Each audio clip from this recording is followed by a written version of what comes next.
wanted to pop in really quick and let you know of a bonus video that we have for this series. I am super excited at the amazing knowledge, insight, and inspiration you'll get from all of our episodes this month. But I also wanted to provide a bonus video to help you actually implement what our amazing experts are sharing with you. To walk with you step by step in how to create intention, clarity, and a plan to have a successful new year. So stay tuned to the end of this episode so you can find out how to access our bonus video. Hello and welcome to Oversight Global's A New Year, A New You series, where all December long we are closing out the year with clarity, intention, and inspiration for the new year. For those of you who don't know me, my name is Angelique Kapoor. I am your series host, as well as the founder of Oversight Global. We are an organization that addresses the consciousness crisis in the world by educating and empowering leaders to be aware of and strive to fulfill their fullest potential and uniquely contribute to the world. Today, I am so happy to welcome Bev Ehrlich. She is a relationship coach who supports others in getting what they want, giving their partner what they need, and then cherishing and enjoying the closeness that healthy getting and giving brings. She believes that the answer to the question, how do we heal, grow, and thrive as people, is in relationship. We are wired for connection. Her core passion is educating and empowering others to live with a deeper level of consciousness and authentic expression so that they may feel committed to respect both themselves and their partners at the same time. Bev, welcome. So glad to have you here again. Thank you. So lovely to be with you, Angeli. So let's go ahead and jump into intentional goal setting for the new year. So tell us, what does intentional goal setting mean to you? So the first thing for me is to take a pause. Is to take a pause and just come in to myself and see what is it that I want. Right. Very often we know what we don't want. And I was actually just on a call with someone, and she runs a great podcast. And she said to me, I just don't have it. I just don't have the feeling that I want to go back into the podcast.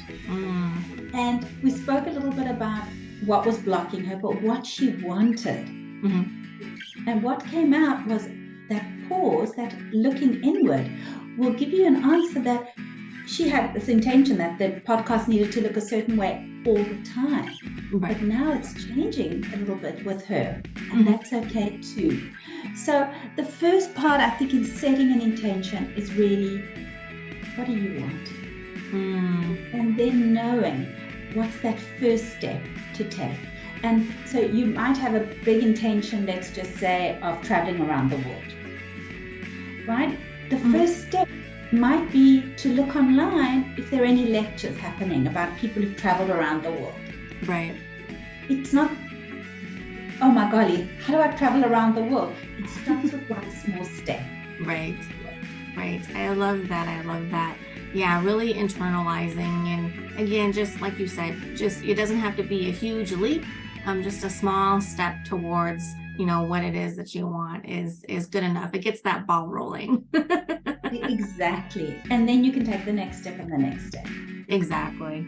So what are your thoughts on the importance of doing intentional goal setting, especially going into a new year like we are in just a few weeks? Right. So I wouldn't say it has to just be at the new year. Very often we set goals for the new year and New Year's resolutions, and 2 weeks in, well, we're now off that diet. Right. Or that's not really what we wanted. It's almost like Waze. Do you use Waze? Yes. Route recalculation. And that's okay to keep doing the route recalculation. But I think core is really being able to express your mission or what it is you want, and encouraging people around you, getting allies who will help you with your mission. We never, ever, ever create anything by ourselves. Right. So if I go back to that example of traveling the world or losing weight, maybe jumping onto a Facebook group, people who've traveled the world.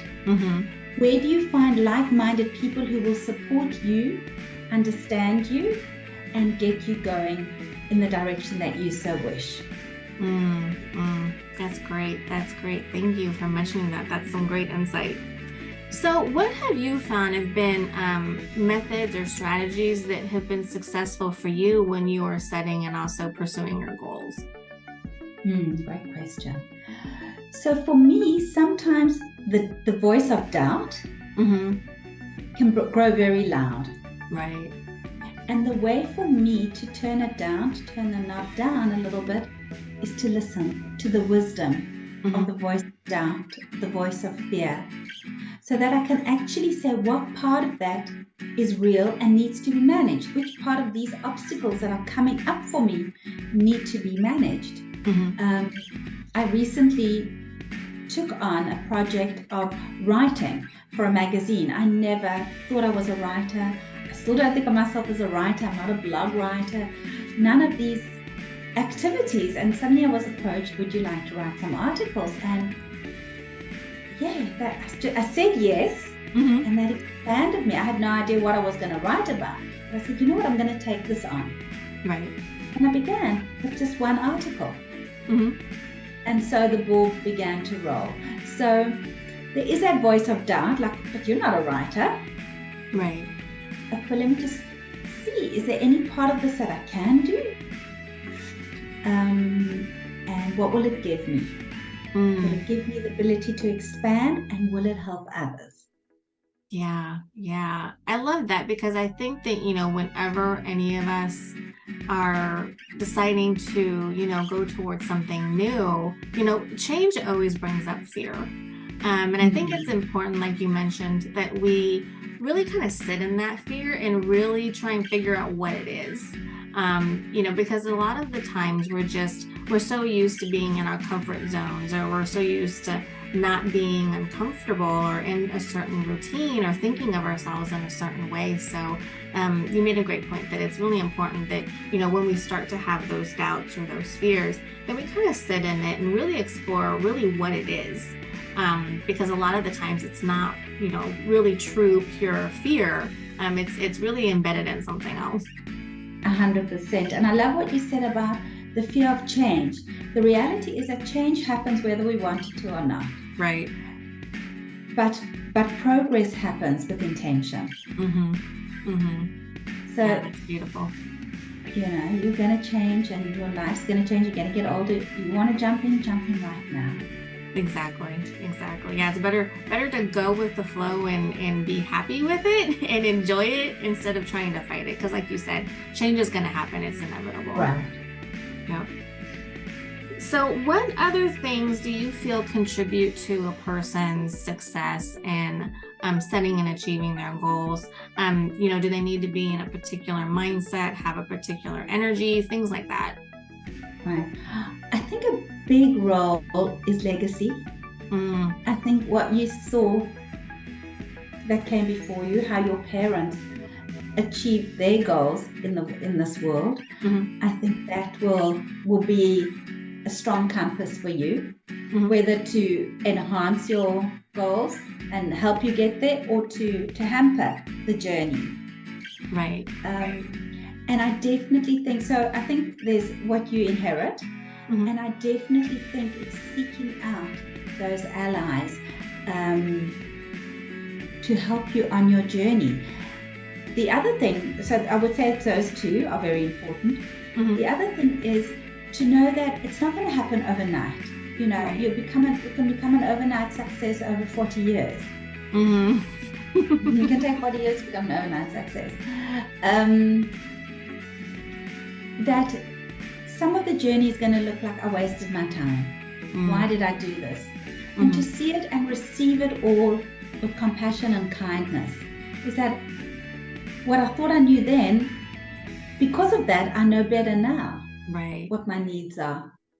So to keep checking in with yourself, where are you on your journey? Is that still the plan that you want? Is that still the goal you want to walk towards? And it's okay if you don't, because sometimes people walk up a mountain and they discover they're on the wrong mountain. They climb some ladder to get somewhere, and this isn't exactly where they wanted to be. Yeah, no, that's a great point. I think a lot of us do that. And, the core of that really is that we just don't know who we are. We don't take the time, like you said, to pause and really explore, this is who I am. This is what I want out of life. We kind of get on these paths that, we feel pressured because of expectation or we're, molded by people or experiences in our lives. So yeah, great point to where, we might be on the wrong mountain trying to climb it. And if you find that out, that's okay. It's not a failure. It's actually, more of a success that you figured that out and that you're going to go into the right direction where you truly should be heading. It's more information for you. It's all information. So you've given us so many great gems. So can you, just give our viewers a tip or two about how they can get started with intentional goal setting? Because you mentioned it earlier, a lot of people, the majority of us, kind of set these New Year's resolutions that kind of fizzle out after a couple of weeks. So what can we do to make sure that doesn't happen, that we are, really focused in on our goals and really spend the time to be focused on them and pursue them? Right. So I think one of the things is to know which goals or dreams need to be shelved. So you might just set an intention now in November, and really in January it's not really the dream you want anymore, and then just shelve it and let it go, because it just could be an energy drain. And you could be beating yourself over the head. It's okay to recalculate, as Wes says. And then there are other goals that are going to be challenging. Let's say health goals that you might have. And I cannot state it enough, to get your support team on board with you. Because that's not a goal that you might fall down for sure along the way. That's okay. But in the long term, you might need to be making changes for your health, your mental health, your physical health. So I think you need to distinguish the types of goals that you're looking for, and what they will bring you, what you think they will bring you. Because very often when you get somewhere, it doesn't look exactly like it did when you looked from a distance. Right. And the other thing, Anjali, that we've spoken about before, but I can't not repeat it, is as you go along the journey, is to look back daily with gratitude at what your to-do list, your done list, as somebody called it to me. Right. What you do have, what the blessings are that you do have, rather than this constant hitting yourself over the head with, well, you didn't do enough and you didn't get this done, you didn't get this done. Who did you speak kindly to today? Who did you help out? And no, you didn't send that email that you should have. But words of harshness just don't have a place. Loving kindness will do the job so much better. I love that you brought that up and brought light to that, yes, we can get so focused on pursuing our goals and really getting on ourselves for not completing the things that we wanted to complete. But it's very important to acknowledge the things that we have accomplished and be grateful for that. So thank you for that. So thank you so much for all of this wisdom and insight.